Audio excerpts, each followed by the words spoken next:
Hey, happy Friday. This is the 5 a.m. Mester Scrum Show, and I am Greg Mester, Scrum Master and Agile Coach.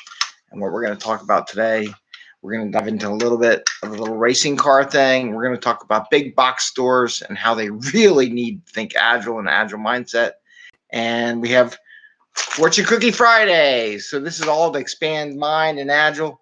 Taking it easy and a little fun today. Let's do a little fun instead of real, intensive stuff. So first off, I want to share those little cars. My son says, Dad, I got something for your show. He says, you should do, you know what? I should do the intro, shouldn't I? Well, anyway, I'm Greg Mester, Scrum Master and Agile Coach. This is our 573rd episode of the 5 a.m. Mester Scrum Show, where we talk about Agile and Scrum in a practical and tactical way so we can bring value to the customer, which this show is going to be all about value today. Not wasting time, not working late hours, getting home to family and friends, and having a little fun along the way. So today's a little fun, though I'm going to talk about it. So he's got his little race cars. He's like, Dad, he got these from his grandpa, who passed away a couple of years ago now. But he had a whole collection of number fives. He's like, because he was playing with his Matchbox cars or his Hot Wheels, and he's showing that, and he's got his cars. So he got these from his, he inherited these from his grandpa, Pop Mitch. Anyway, he wanted me to share them with you all today on the show. So how would I make this into an Agile? If you ever watched the some of those classes we used to take where they would show a video of the Formula One racing, how over the years technology has helped them become quicker, faster. What part of it also is, if you've noticed, there's a lot of people working on the car at the same time and not just one at a time. And that's the same idea behind Scrum. Scrum is designed so more than one person works on an effort at the same time so you can get it out the door. Now, technology, which, moves it from this kind of racing, this old car, to this kind of racing, right? Or I should, maybe it's more like this one. You can see the evolution of the racing car. One of these I was looking at, which one was it? This one? Yeah, this one actually has a signature on it. I don't know. That might be worth more. I have to tell him, don't lose this car. Don't break this car. But he's a kid. He'll play with it, so I don't really care. It's his car.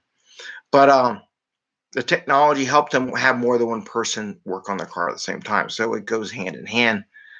But same with Scrum. We have more technology. It allows everybody to manage where we're working, what we're working on, do continuous integration, right? Make sure we're not crashing on everybody.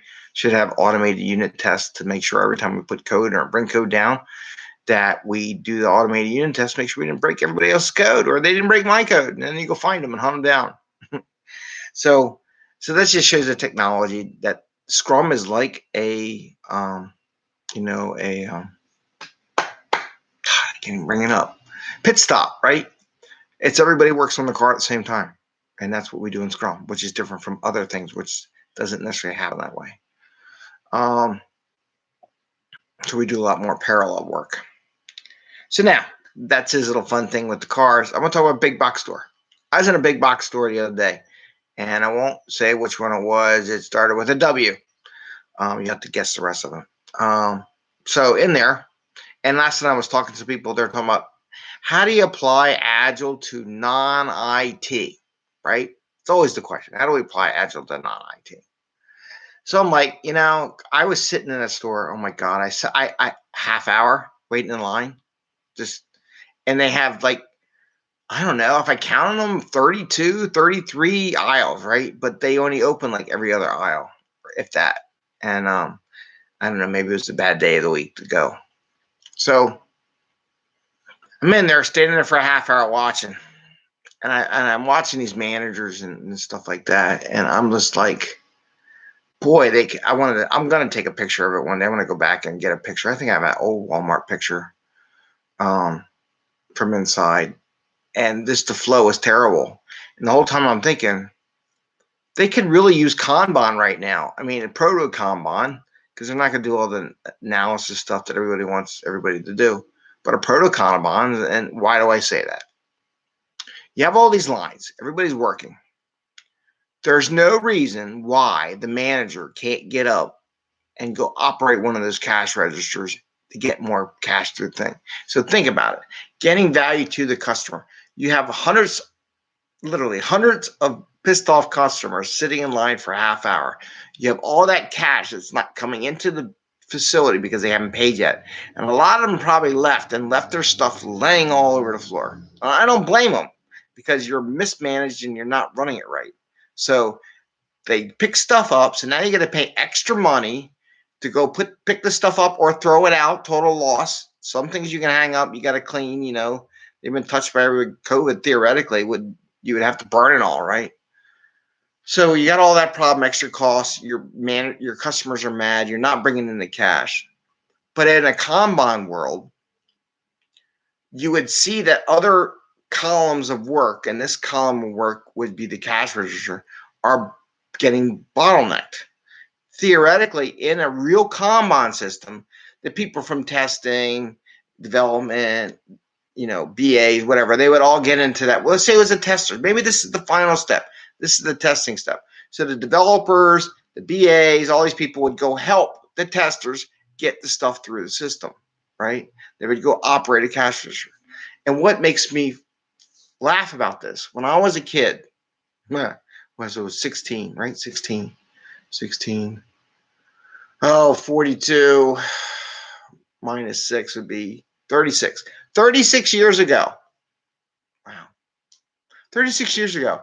So when I worked in a grocery store as a kid, and I had, if you went on my post, I had like 80, 100 jobs throughout my life. So this is working in a grocery store. I was co-trained, right? So cross-trained and basically everything, because I don't know if I could, fine, I'm good with it. Yeah, sure, you want to teach me something? As long as you pay me, I don't care. So I worked stocking shelves. I worked in the back. I worked in the milk department.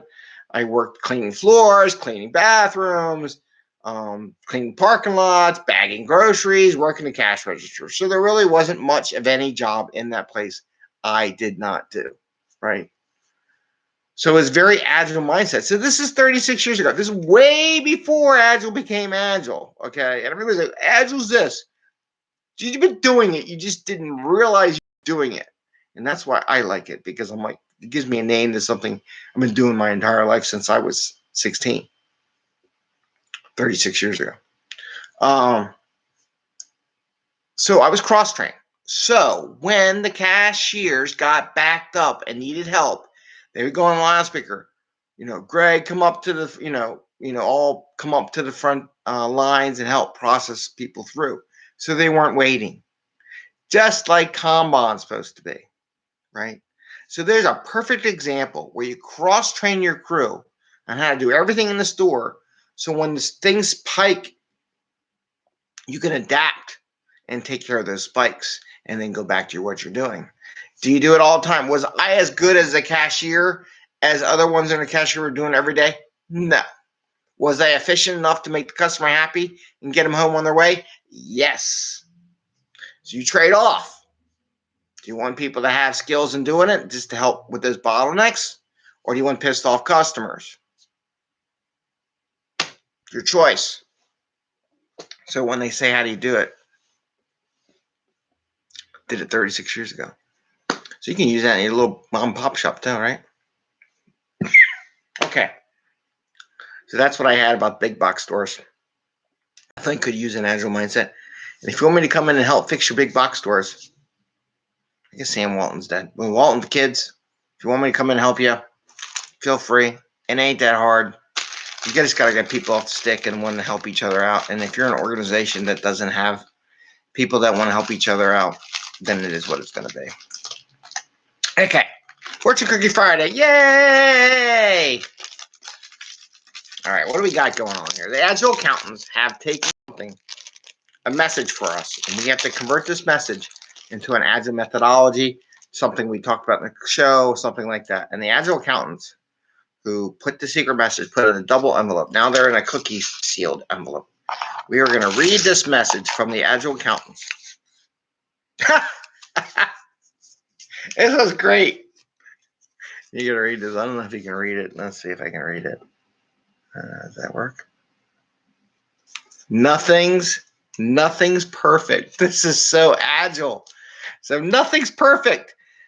God, I love these fortune cookies. We gotta go buy Chinese food so I get some more of their fortune cookies. I gotta find out where they're buying from. Nothing's perfect. If this is not an Agile saying, I don't know what is. What basically, people want perfection. They want to know everything. Everything's got to be perfect. In an Agile world, no, we practice. We learn by doing. Right? We don't wait till we think we have the perfect solution because we understand that nothing is perfect. No solution we come up with is ever going to be perfect. The thing is, we're Agile and we can adapt in case when it does not be perfect, it's okay. We'll fix it, right? We can shift people around. We can get together as a team and fix the problem as a team. So nothing's perfect. This show's not perfect. I'm not perfect. What I do is not perfect.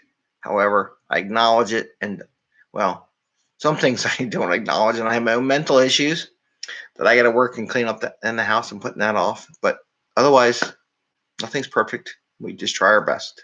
It's all we can ask for. And working 60, 80 hours a week is not the way to go. So with that, happy Friday.